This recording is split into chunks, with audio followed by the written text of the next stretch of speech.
이 아침 하나님께서 주시는 말씀 요한 2서 1장 1절에서 6절 말씀 한 절씩 교독하겠습니다. 장로는 택하심을 입은 부녀와 그의 자녀에게 편지하노니 내가 참으로 사랑하는 자요 나뿐 아니라 진리를 아는 모든 자도 그리하는 것은 우리 안에 거하여 영원히 우리와 함께할 진리를 인함이로다. 은혜와 긍휼과 평강이 하나님 아버지와 아버지의 아들 예수 그리스도께로부터 진리와 사랑 가운데서 우리와 함께 있으리라. 너희 자녀 중에 우리가 하나님께 받은 계명대로 진리에 행하는 자를 내가 보니 심히 기쁘도다. 부녀여, 내가 이제 네게 구하노니 서로 사랑하자. 이는 새 계명같이 네게 쓰는 것이 아니요 오직 처음부터 우리가 가진 것이라. 또 사랑은 이것이니 우리가 그 계명을 쫓아 행하는 것이요 계명은 이것이니 너희가 처음부터 들은 바와 같이 그 가운데서 행하라 하심이라. 아멘. 오늘 본문인 요한 2서는 요한 1서와 동일한 배경에서 이렇게 이해할 수가 있겠습니다. 적 그리스도의 출현이 있는 그런 유혹 가운데 흔들리지 말고 진리 안에서 예수 그리스도 안에서 행할 것에 대해서 말씀하고 있습니다. 1절 말씀을 보면은 장로는 택하심을 입은 부녀와 그의 자녀에게 편지하노니 말씀합니다. 편지라는 것은 누구에게 보내는 걸까요? 나와 아무런 관계가 없는 사람에게 보내는 경우는 거의 없을 겁니다. 근데 잘 생각해 보니까 그런 경우가 있더라고요. 저 같은 경우는 한 6번 정도 있었습니다. 초등학교 1학년부터 6학년까지 매년 국군의 날만 되면 국군 아저씨에게 위문 편지라는 걸 썼습니다. 내 편지를 받는 사람이 누군지 어떤 사람인지도 알지 못하지만 썼던 기억이 있습니다. 이런 특별한 경우를 제외한다면 편지는 나와 관계가 있는 사람, 특별히 그 사람을 향해서 좋은 마음을 가지고 있는 경우에 쓰는 것이 대부분입니다. 편지를 대신할 만한 것들이 요즘에 참으로 많습니다. 그렇기 때문에 요즘에 편지를 주고받는 것은 더욱더 특별한 의미가 있을 것 같습니다. 그래서 손편지는 웬만큼 그 사람에 대한 관심 또 사랑이나 애정이 없다면 하기가 쉽지 않은 것이죠. 오늘 본문에 장로로 소개되고 있는 요한 사도는 사랑의 마음을 담아서 편지를 씁니다. 장로는 믿는 성도들에게 편지를 하는 자입니다. 성도의 신앙생활에 관심을 가지고 사랑의 편지를 쓰는 자입니다. 그들의 형편을 돌아보면서 편지를 하는 자이죠. 왜냐하면 장로는 믿는 성도들을 사랑하는 마음이 있는 자이기 때문입니다. 사실 장로만 성도들을 사랑하는 마음을 가지는 것은 아닙니다. 익히 아시겠지만 여기서 장로란 목회자를 이끄는 것이죠. 믿음을 가진 성도들은 모두가 서로 사랑하는 마음이 있는 자들입니다. 그것을 우리 1절을 다시 살펴보면 장로는 택하심을 입은 부녀와 그의 자녀에게 편지하노니 그 다음에 뭐라고 하십니까? 내가 참으로 사랑하는 자요. 자신이 사랑하는 자라는 것이죠. 그런데 그 다음에 나뿐 아니라 진리를 아는 모든 자도 그리하는 것은 이라고 말씀합니다. 다시 말하면 예수님을 믿는 성도들의 마음에는 무엇이 있다는 말씀입니까? 사랑의 마음이 있다고 말씀합니다. 장로이든 권사이든 집사이든 일반 성도이든 모두에게 사랑의 마음이 있다라고 말씀합니다. 그래서 그리스도인은 서로가 서로를 사랑하는 것이 마땅하며 당연한 것이라고, 자연스러운 것이라고 말씀합니다. 요한일서 4장 11절에 사랑하는 자들아 하나님이 이같이 우리를 사랑하셨은즉 우리도 서로 사랑하는 것이 마땅하도다 이렇게 말씀하시죠. 요한일서 4장 11절에 방금 읽어본 것처럼 서로 사랑하는 것이 마땅한 이유가 무엇이라고 하십니까? 하나님이 이같이 우리를 사랑하셨기 때문이라 말씀하십니다. 즉 그 하나님의 우리를 향한 사랑하심이, 그 사랑이 이미 우리 안에 있기 때문에 우리도 서로 사랑할 수 있는 것이다 말씀합니다. 오늘 본문에서도 예수님을 믿는 성도들 안에 있는 사랑의 마음이 바로 어디로부터 온 것인지를 말씀하는데 2절입니다.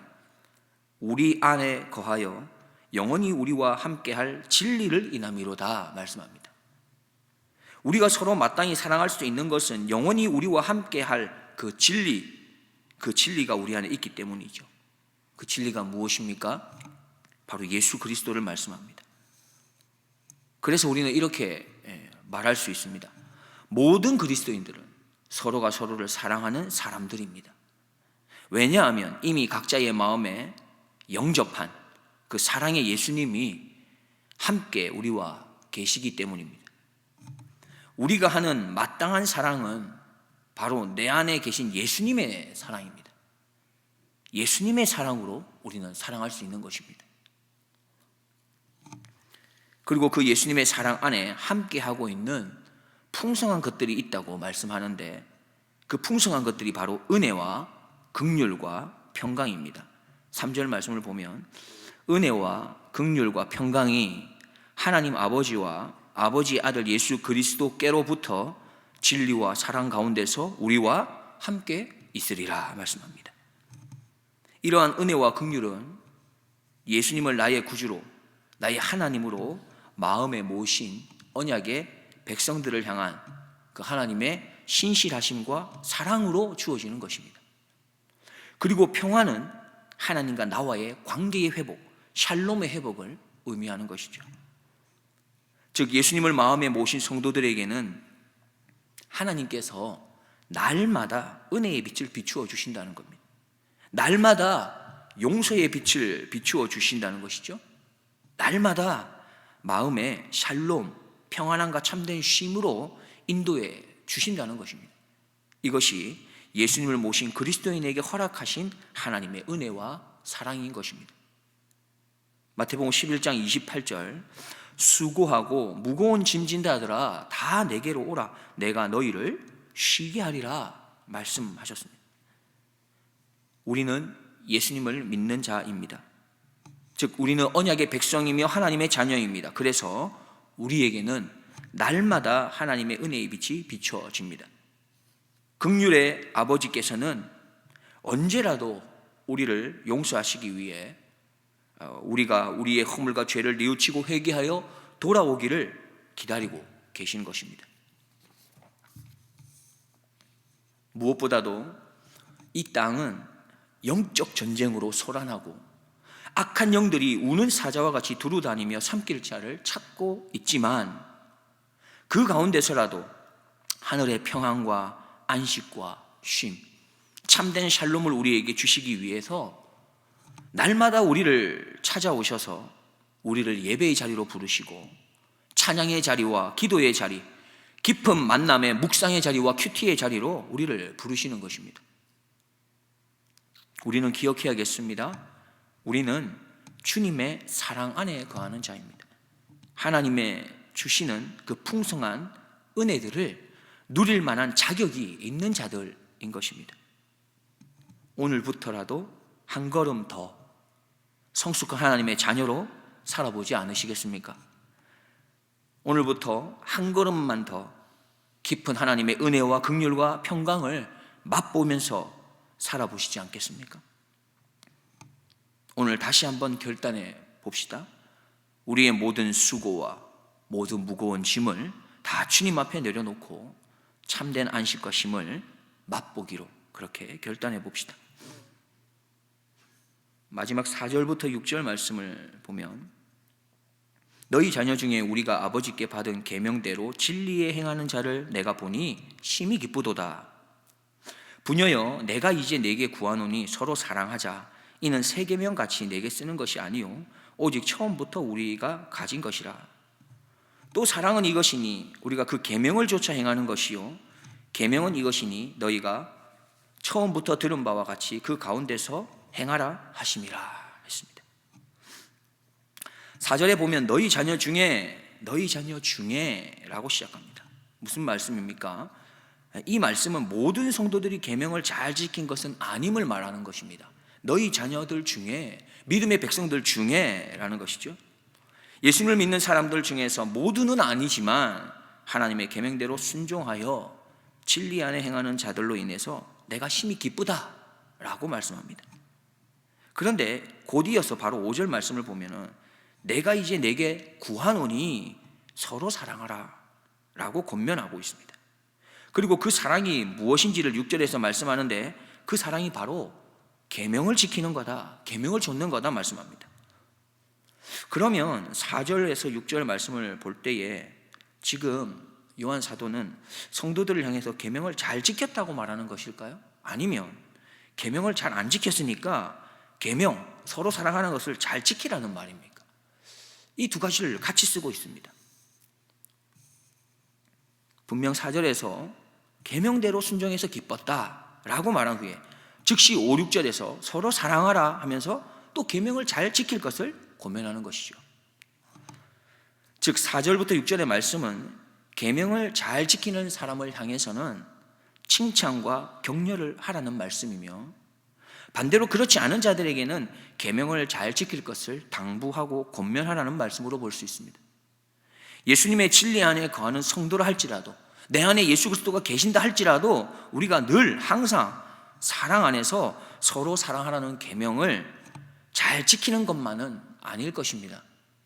때로는 잘 지킬 수 있지만 때로는 잘 지키지 못할 때도 있습니다. 그래서 성도들은 서로가 계명을 잘 지키는 모습을 볼 때에 서로가 서로에게 기쁨으로 칭찬하고 격려해야 마땅한 것입니다. 그러나 때로 계명을 잘 지키지 못하는 모습을 볼 때에는 우리 안에 있는 예수님의 사랑이 어떤 사랑인지를, 그 사랑 안에 얼마나 풍성한 은혜와 긍휼과 평강이 있는지를 서로가 서로에게 알려줄 필요가 있습니다. 권면할 필요가 있습니다. 그렇게 우리 안에 있는 그 사랑이 얼마나 놀라운 것인지를 이야기해주며 알려주면서 다시 일어날 수 있도록 권면하고 또한 우리가 기도하는 그런 공동체가 되는 것입니다. 바로 이런 모습이 진리 안에서, 예수 그리스도 안에서 사랑하는 사람들의 진정한 참된 모습인 것입니다. 나는 누구입니까? 진리 안에, 예수님 안에 있는 사람입니다. 나는 누구입니까? 예수님의 그 사랑 안에서 은혜와 긍휼과 평강을 누리는 자이며, 또한 예수님의 그 사랑 안에서 은혜와 긍휼과 그 평강을 나의 이웃들, 나의 형제들에게 전하는 사람인 것입니다. 이런 삶이 우리 안에 풍성하기를 주님의 이름으로 축복드립니다. 기도하겠습니다. 하나님 아버지, 오늘 하루 한 걸음만 더 하나님의 자녀답게 살아내게 하옵소서. 한 걸음만 더 하나님이 주신 그 은혜와 긍휼과 평강을 누리며 맛보며 살게 하옵소서. 한 걸음만 더 진리 안에 거하기를 힘쓰며 서로 사랑하라는 계명에 순종하는 사랑의 사람들이 되게 하여 주옵소서. 나를 서로 사랑으로 인도하시는 십자가 사랑의 주인공이신 예수 그리스도의 이름으로 기도드리옵나이다. 아멘.